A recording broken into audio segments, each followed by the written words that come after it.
Hi friends, मेरे प्यारे मित्रों। आशा करता हूँ आप अच्छे होंगे। और आज हम तृतीय स्कंध के 15वें भाग 15वें वीडियो में आपका स्वागत करते हैं। श्रीमद् भागवत जी की कथा का तृतीय स्कंध जो हमने पिछले वीडियो से जारी रखा था। और आज 15वें भाग का समय है, 15वें भाग के वीडियो का समय है।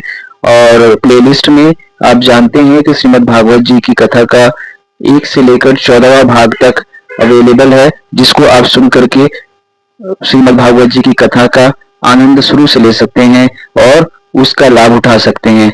साथ ही आपसे निवेदन है कि आप इस कथा को, श्रीमद् भागवत जी की कथा को जितना प्रचार और प्रसार करें, जितना शेयर करें लोगों तक, उतना ही इसमें आपको पुण्य है, जितना सुनने में पुण्य है। प्रभु के नाम का प्रचार प्रसार मात्र से ही लोगों का कल्याण हो जाता है।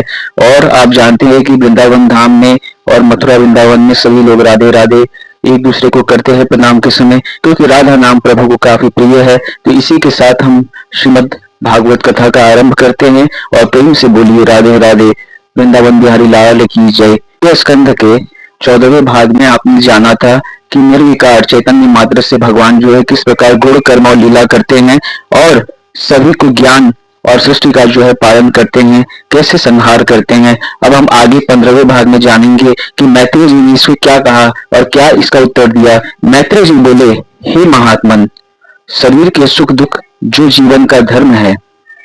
हाँ, यह बात अवश्य है कि इन शरीर धर्मों में निवृत्त होने के लिए भगवान का भजन आवश्यक है। तो आप जैसा कि सुन रहे हैं, भगवान का भजन अत्यंत आवश्यक है। ये जो मनुष्य का शरीर दिया गया है, आपको आत्मा को शरीर धारण करने की क्षमता दी गई है। ये इसीलिए दी गई है कि वो भगवत भजन और भगवान का पाठ कर पाए और नियम से पूजा और सारी श्रद्धा से भगवान को अर्पण कर पाए, न कि पाप कर्म में और आलस्य में जीवन को अपना निकाले। आप कर्म करो और कर्म करते जाओ और कर्म के साथ साथ धर्म भी करते जाओ। अधर्मियों का नाश करने के लिए ही भगवान का जन्म होता है और अधर्मी शरीर नाशवान होता है, एक समय उसका नाश अवश्य होता है। तो आपने जाना कि शरीर सुख दुख दोनों ही जीवन का धर्म है, जीव का धर्म है। तो अगर सुख आया है तो आप यह मान लीजिए कि थोड़ा बहुत दुख तो आएगा ही, और थोड़ा बहुत अगर दुख आप झेल रहे हैं तो सुख भी अवश्य ही आएगा, क्योंकि ये धूप और छांव की तरह होते हैं। और आगे जाने, जैसे स्वप्न में जागृत होने पर स्वप्न के दुख समाप्त हो जाते हैं, उसी प्रकार भगवान का भजन करने से मानव के संसारिक कष्ट, रोग, शोक, मोह और दुख आदि समाप्त हो जाते हैं। जैसा कि अगर आप स्वप्न में बहुत दुखी हैं, स्वप्न में ऐसा देख रहे हैं कि आपका सब कुछ बिखर गया है, टूट गया है और मतलब कि सब तहस नहस हो गया है, परंतु जब स्वप्न से जगते हैं तो आप देखते हैं कि कुछ हुआ नहीं है, सब कुछ पहले जैसा ही है। तो ठीक उसी प्रकार आपका जो दुख है, कष्ट है, वो एक स्वप्न की भांति चला जाएगा अगर आप भगवत भजन और भगवान की भक्ति में अपने आप को लगाते हो। वस्तुतः इस देह आदि की आसक्ति का मूल अज्ञान है। दो प्रकार के जो संसार में सुखी हैं, एक तो अज्ञानी अर्थात विश्व की गति अगति से अपरिचित, उसे कुछ पता ही नहीं है, अज्ञानी है और मूर्ख है। आपने सुना होगा कि महाकवि कालिदास जो मूर्ख की श्रेणी में आते थे। जानते हैं महाकवि कालिदास जो कि पहले कालिदास थे और काफी मूर्ख थे। तो विद्योत्मा को अपने ज्ञान पर बहुत ही अहंकार था, तो ऋषियों ने मिलकर के उसका विद्योत्मा का विवाह धोखे से कालिदास से करवा दिया, जो कि महामूर्ख थे। और जब विद्योत्मा की शादी हुई तब उन्हें पता चला कि यह महामूर्ख है। तो उनके जो त्याग और दुख देने से महाकवि कालिदास अत्यंत दुखी हुए और अपने अज्ञानता में ही वह ज्ञान का प्रसार करने लगे। और प्रसार प्रचार करते हुए उनको माता सरस्वती की कृपा दृष्टि प्राप्त हुई और वो महाकवि कालिदास बने। यहाँ तक कि कालिदास के बारे में यह कथा भी परिचित है कि वह जिस डाल में बैठे थे उसी डाल को काट रहे थे, जिसे देखकर साधु समझ गए कि इससे बड़ा मूर्ख कोई नहीं है, इसकी शादी विद्योत्मा से करा दी जाए ताकि उसका अहंकार दूर हो जाए। तो अज्ञानी व्यक्ति जो होता है वह निर्विकार अज्ञान के कारण वह बहुत सारे ऐसे जो कर्म कर डालता है जिसका उसे ज्ञान नहीं होता है, और इस प्रकार वो प्रभु की क्षमा का प्रार्थी होता है प्रभु उसे क्षमादान देते हैं, क्योंकि उससे ज्ञात ही नहीं है कि वो क्या कर रहा है। अज्ञानी अबोध एक बच्चे की तरह होता है। जैसे कि एक बच्चा अज्ञानतावश कुछ ऐसा कर्म कर डालता है जो कि सही नहीं है, तो हम उस बच्चे को क्षमा कर देते हैं कि चलो बच्चा है, अबोध है, अज्ञान है। उसी प्रकार एक वृद्ध व्यक्ति जो है, जब उसके बुढ़ापे में बचपन स्वरूप वापस आता है, आपने सुना ही होगा कि बुढ़ापा बहुधा बचपन का पुनरागमन होता है। बुढ़ापा में बचपन जो है वापस आ जाता है। तो बूढ़ा व्यक्ति अगर कुछ ऐसा कर रहा है तो हम जो है ये सोचकर छोड़ देते हैं कि चलो बूढ़ा है और जो है बचपना आ गया है, बुढ़ापे में ऐसा कर रहा है। पर ज्ञानी ज्ञानी व्यक्ति अगर कुछ करता है तो लोग कहते हैं कि देखो ज्ञान बुद्धि विद्या रहने के बावजूद भी है जो है ज्ञानी की तरह जो है काम कर रहा है। तो आपने जाना कि अज्ञानी व्यक्ति, संसार में दो जीव संसार में सुखी हैं। एक तो है अज्ञानी जो कि अर्थात विश्व की गति और गति से परिचित है। दूसरा है ज्ञानी जो मन वचन और कर्म से भगवान में भक्ति रखने वाला है। और कोई सुखी नहीं है। तो आप जान लीजिए आप किस श्रेणी में हैं, अज्ञानी है या ज्ञानी है। अगर ज्ञानी है तो आपको पता है आपको मन वचन और कर्म से केवल एक धर्म जो है सदैव आसक्ति रखनी है। सुबह उठकर जो है 5-10 मिनट का भागवत पाठ या पूजा पठन पाठन कर लेने से ही आपका जीवन जो है शुद्ध, चरित्र शुद्ध हो जाता है। दुख वे लोग उठाते हैं जो इन दोनों की स्थिति के बीच में रहते हैं, अर्थात उनको ज्ञान भी है और अज्ञानी बनने का जो है वो नाटक करते हैं। और ज्ञानी अज्ञानी दोनों ही है वो, मतलब कि या तो महाज्ञानी अपने आप को समझते हैं कि मैं सर्वज्ञ हूँ, बहुत ज्ञानी हूँ, या फिर जो है उस सर्वज्ञता के चक्कर में और उस ज्ञान के चक्कर में जो है अज्ञानी वाले कर्म कर डालते हैं। तो वैसे लोग जो है बहुत ही दुख उठाते हैं। इसके बाद विदुर जी ने पूछा कि किस प्रकार एक प्राण से 10 प्रकार के प्राणों की उत्पत्ति होती है। यह बहुत ही उत्तम प्रश्न है जिसे आप जानना चाहेंगे कि एक प्राण से किस प्रकार 10 प्राणों की उत्पत्ति होती है। ब्रह्मा आदि और उनसे अन्य प्रजापतियों की उत्पत्ति होती है, विभिन्न योनियों की सृष्टि होती है और पृथ्वी आदि लोकों की स्थिति, वर्णाश्रम व्यवस्था, यज्ञ याग का विस्तार, सृष्टि का ब्रह्म में विलीनीकरण आदि कैसे होता है। यह विदुर जी जो है प्रश्न पूछते हैं मैत्री जी से कि ऐसा कैसे हो जाता है कि एक जो वर्ण है उससे कई वर्ण, एक जाति से कई जाति और एक प्राण से कई प्राण हो जाते हैं। तो मैत्री जी ने विदुर जी को बताया कि संसार के प्रलय सागर में निमग्न होने पर भगवान नारायण अपने नेत्र बंद करके अपने तन में ही समाविष्ट हुए, तो उस समय लकड़ी की आग के समान सारे भूत उनके शरीर में अन्वित हो गए।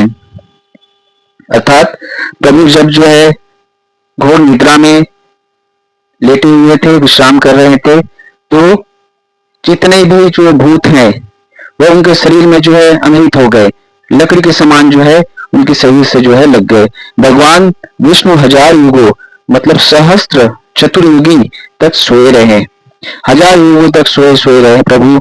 जब उन्होंने आंखें खोली तो देखा कि सारा लोक लोकांतर उनमें ही स्थित है, सभी लोकपाल उनकी आराधना कर रहे हैं, वे लोक रचना के लिए व्याकुल हैं।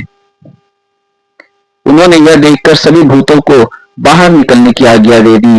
तब भगवान की नाभि से प्रकाशमान दिव्य कमल निकला और फिर विष्णु जी उस कमल में प्रवेश कर गए और उस रूप में वे स्वयं ब्रह्मा कहलाए। जानते हैं कि भगवान विष्णु की नाभि से कमल निकलता है, उस कमल में प्रभु विष्णु समाहित होकर के ब्रह्मा का स्वरूप लेते हैं और उस कमल पर जो है विराजमान होते हैं। अगर आपने कभी जो है भगवान विष्णु की सचित्र या मूर्ति देखी होगी तो उसमें आपने देखा होगा कि उनकी नाभि से कमल निकलता है और उस कमल पर जो है भगवान ब्रह्मा जो है विराजित हैं। स्वयंभू उन्हीं का ही नाम है। जब ब्रह्मा ने गर्दन घुमाई तो 4 मुख वाले हो गए। जैसे ब्रह्मा जी ने जो अपने गर्दन को चतुर्मुख घुमाया वह 4 मुख वाले हो गए।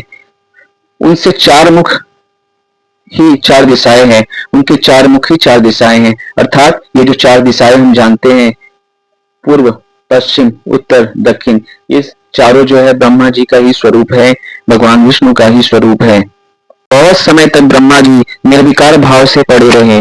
फिर काल शक्ति की प्रेरणा से काल शक्ति की प्रेरणा से समझिए कमल नाभि के रास्ते जल में प्रवेश कर गए और कमल का मूल खोजने लगे। इसमें सफल होने पर वे समाधि में लीन हो गए। तो ब्रह्मा जी क्या किए कि उस कमल के माध्यम से ही जो है कमल के रास्ते कमल नाभि में पहुंच गए, विष्णु जी की नाभि में पहुंच गए और वहां पे चराचर जल जगत में प्रवेश करके कमल का मूल, कमल का जड़ खोजने लगे कि इसका जड़ कहाँ से आया है या कहाँ से उत्पन्न हो गया है, इस पर मैं कैसे विराजमान हो गया हूँ। और उसको खोजते हुए वो समाधि में लीन हो गए। 100 वर्षों की समाधि के बाद उन्हें भगवान के दिव्य दर्शन हुए। इस समय उन्होंने देखा कि भगवान की नाभि रूप तड़ांग ही उनका जन्म स्थल है और उनको फिर ज्ञात हुआ कि भगवान की नाभि रूपी जो स्थल है वही उनका जन्म स्थल है, कमल उसका मूल है। इसके उपरांत उन्हें एक एक करके जल, पवन, आकाश आदि दिखाई देने लगे। यह सब देखने के बाद ब्रह्मा जी ने भगवान से पूर्ववत सृष्टि की रचना के लिए शक्ति पाने की प्रार्थना की, क्योंकि आप जानते हैं ब्रह्मा जी जो है सृष्टि करता है और सृष्टि के रचयिता कहे जाते हैं। वो भी भगवान विष्णु के ही स्वरूप है और उन्होंने विष्णु जी से आज्ञा मांगी कि सृष्टि का निर्माण किया जाए। प्रकट हुए और ऐसे सृष्टि की रचना की शक्ति प्राप्त करने के लिए कठोर तप करने का आदेश देकर अंतर्ध्यान हो गए। ब्रह्मा जी ने भगवान की आज्ञा का पालन करने के लिए उसी कमल पर बैठकर देवी का हजारों वर्ष तक तप किया। उस तप की शक्ति से ब्रह्मा जी को सिद्धि की प्राप्ति हुई और उससे अपार जल राशि को आकाश में व्याप्त किया। फिर उसी कमल की लोक रूप से भूलोक, भूर्वलोक और स्वलोक, ये 3 लोक रचे गए। आप जो जानते हैं कि तीनों लोकों के स्वामी हैं, तीनों लोकों के नारायण हैं, भगवान हैं। वह 3 लोक क्या है? तो भूलोक है, भूर्वलोक है और स्वलोक है। इन 3 लोकों में कामना वाले प्राणी निवास करते हैं। विषयों के रूपांतर को ही काल कहते हैं और यह काल भगवान का अप्रकट उपादान है। इस काल को ही निमित्त बनाकर भगवान संहार करते हैं। यह संसार जगत तीनों कालों में से एक सा रहता है और इस जगत का त्रिविध काल द्रव्य तथा गुण के द्वारा प्रलय होता है और इसके आगे भी जो है ईश्वर के गुणों का गुणगान किया गया है, ईश्वर की इच्छा के बारे में बताया गया है और किस प्रकार ईश्वर की इच्छा से जो है सृष्टि का निर्माण हुआ वह बताया गया है। वह हम जानेंगे अपने 16वें भाग में, तृतीय खंड की, और तृतीय अध्याय का 16 भाग का वीडियो आप बहुत ही जल्दी देखेंगे इसी चैनल पर। यहाँ पर हम कथा को विश्राम देते हैं और प्रेम से बोले वृंदावन बिहारी लाल की जय, राधे कृष्ण गोविंद गोपाल की जय। और आप जो है इस भगवत कथा से जुड़े रहे ताकि आप जो है पूरा 12 अध्याय जो है, 12 खंड जो है, उन खंडों की कथा को सुन पाए इस चैनल पर, क्योंकि भाग भाग में छोटे छोटे करके कथा इसलिए सुनाई जा रही है ताकि आप जो है अपने समय के अनुसार जो है इसे सुन पाए और कथा का पूरा लाभ उठा पाए। तो आपसे एक निवेदन है कि इस कथा को जितना ज्यादा से ज्यादा शेयर करें और चैनल को सब्सक्राइब भी करवाएं।